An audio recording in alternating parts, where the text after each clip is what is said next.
This is OKOP. I'm Samuel Donner. And I'm John Frye. And we tell the funniest stories on the internet.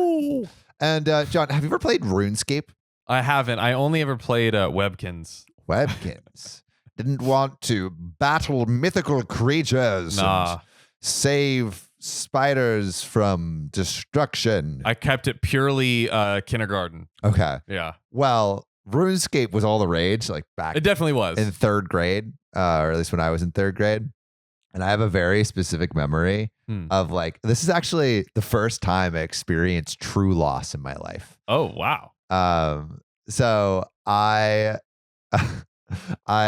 had like geared up my emerald sword and my emerald armor. I was like decked out in all of my best stuff. I was dressed to the nines, and I was pretty high level for, what I thought. And so I'm like, I'm going to go out into the forest and battle some people. Right. So I go out into the forest and I start battling this guy. Right. And it's getting intense. Like, it's going down to the wire. I think I have it made in the shade. And then he hits me with a critical hit. Die instantly. No.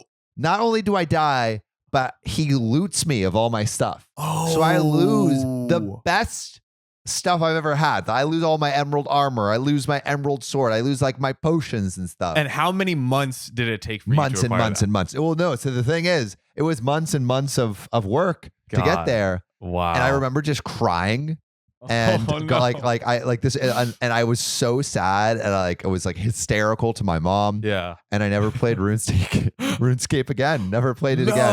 Yeah. Scarred for life. Scarred for life. Dude, I think we need to get like a therapy sponsor to like go over that trauma. Dude, honestly, BetterHelp, where you at? Yeah, come on, guys. But I did recover, not on RuneScape, but in general. Right. But what I learned like recently is that people actually made money off RuneScape back in the day, because Bitcoin was the payment method for RuneScape payouts. So Bitcoin back in like 2010, 2011. So what we're going to do now is I'm going to tell you a story about RuneScape and Bitcoin in a weird turn. Let's get into it. My boyfriend got hundreds of Bitcoin from playing RuneScape. Now he's rich, has a bunch of free time, and has developed a weird hobby. Yeah, rich people can do some pretty strange things.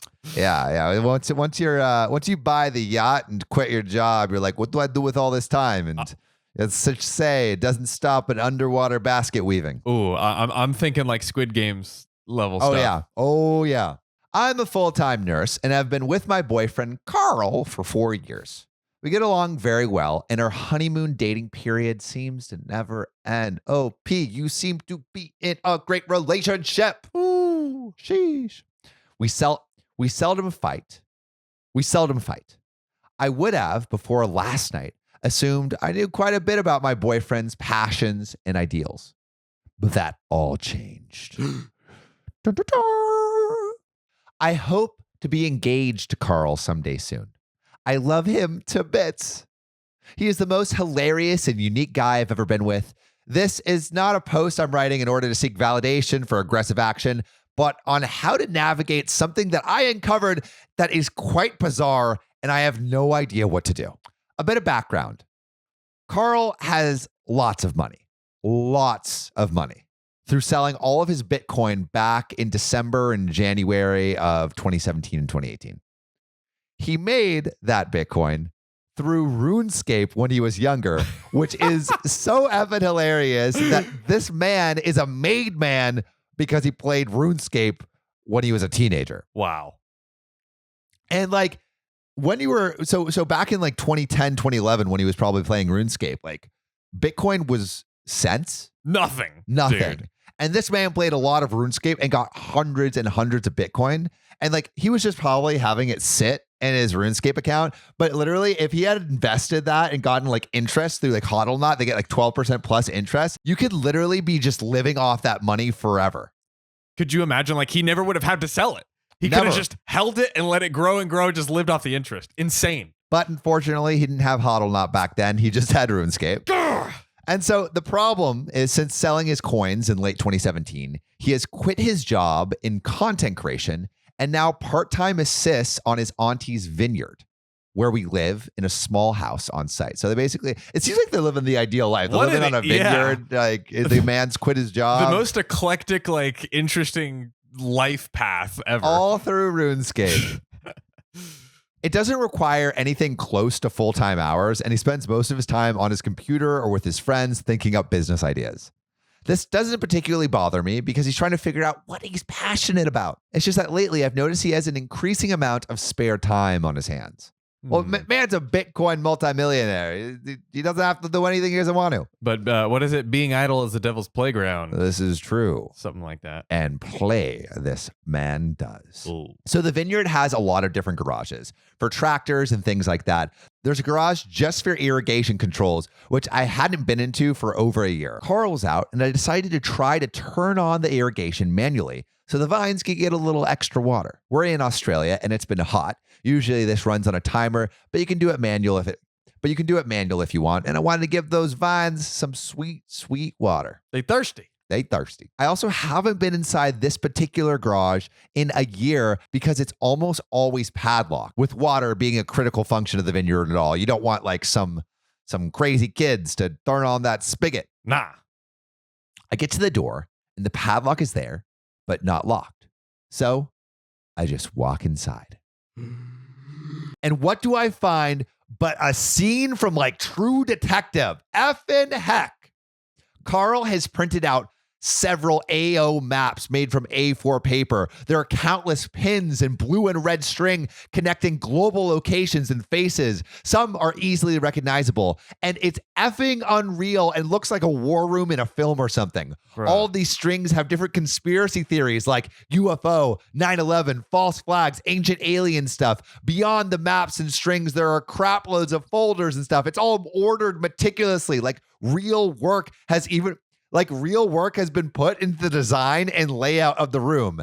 Needless to say, I am flabbergasted. This is like if all of the QAnon community was one person. Yeah, it's this guy. And this is a competent person that is laying out stuff, and he has like functional design in mind. Yeah. Wow. This is the work of somebody who has been collecting this kind of stuff for years. Yeah. There were thousands of pages on people. All of it was about these child pedo rings and satanic rituals.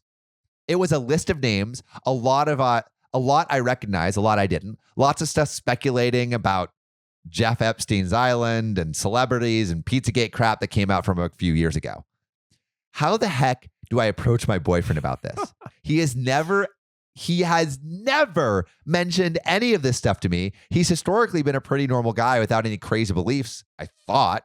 I also don't know much about the content in question. I'm hurt. He's been hiding a considerable side of himself from me. I love how she's like, I just want to know all of you, even this weird stuff. Like, why are you hiding it from me? It's not even the fact it's so bizarre. It's the fact that he's hiding anything. Is he hiding anything else from me? This makes me ask myself these questions. And it's interesting because you would think someone like that would be not shutting up about it. Yeah, no, but he's talking kept about it it all secret. the time. Maybe he knows it's kind of crazy, but it's like, this is my hobby. Right. It's like RC cars, making trains, and QAnon conspiracy, and QAnon conspiracies. Ooh. So there's an update. Oh. Firstly, thanks to those who offered any suggestion on how to approach him about it. I watched a short breakdown clip on Pizzagate with the volume up while we were both sitting in the lounge. And one thing led to another. And basically, yeah, it's his stuff. And it's what him and his mates and the vineyard manager have been doing while I'm at work occasionally. Oh my gosh. He went into a pretty big defense of it. And it's pretty obvious he's actually really into it. He made me read stuff on Marc Dutroux, some guy in Belgium linked to politicians, among other stuff. I'm not going to lie, some of the stuff is insanely evil and seems pretty conclusive, but some of the other stuff about like ancient aliens, I didn't take too seriously.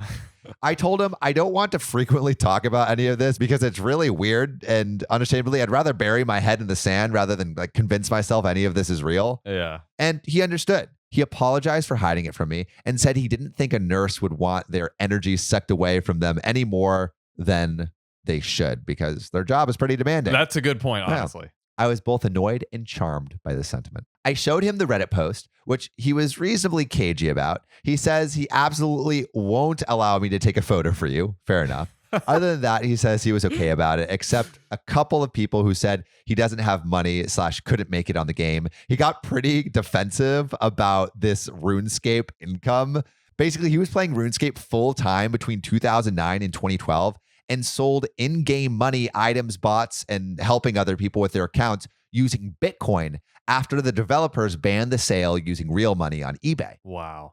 He said the coins were worth not much back then when he made them, and that he made a lot on them because he hung on to them. And let me just say, like, Bitcoin back in 2000, the price of Bitcoin. Yeah, let's see. In July of 2010, the price of Bitcoin was 0.00008 cents per Bitcoin. Oh my God. So even if he sold, like, this guy probably made like a couple $100, maybe a couple $1,000 in Bitcoin. Yeah. Through playing RuneScape in like 2 years or like, in 3 years. In 3 years. Yeah. 2009 to 2012. So let's see. Let's math it. So even if he only made $100 back in 2010, that $100 in Bitcoin would be worth. But even if he only made $100 back in 2010, that would be 125,000 Bitcoin. 125,000 Bitcoin? Bitcoin. Oh my God. All right. And that's like Bitcoin at its height was like 45,000. That's $5.6 billion.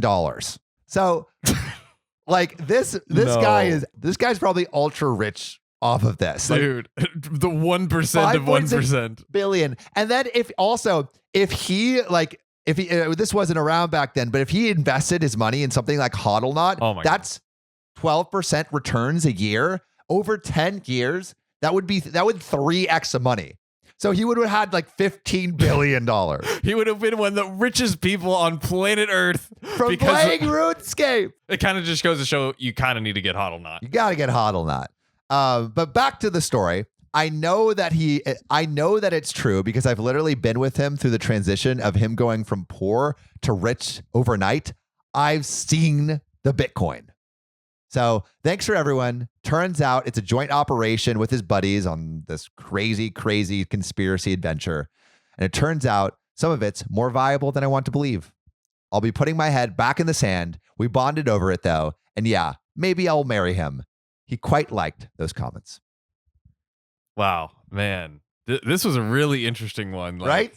Very strange, like living arrangement and just like that he's into all this stuff, but apparently... But RuneScape! RuneScape... Why wasn't I getting Bitcoin off RuneScape back in 2010? I never knew that. I definitely... I mean, I had a bunch of friends that played it, but I never remember... Well, it's just because like he was... Because they banned him making money through eBay, he had to find another way to make money off selling his like RuneScape accounts and his items and stuff. So Bitcoin was the only way. Right. Crazy. Crazy. Wow. But you know what else is crazy? Oh. Well, not that crazy. Subscribing to OKOP on YouTube, following us on Spotify and TikTok. And if you want to be a real one, support us on Patreon because we got a Discord. Yeah, we do. Join us and Ariel, Casey, Xenophorius, Davine, Muhammad, Amanda, Will, Connor, Desiree, Keegan, and Kathy Quigley. See you soon.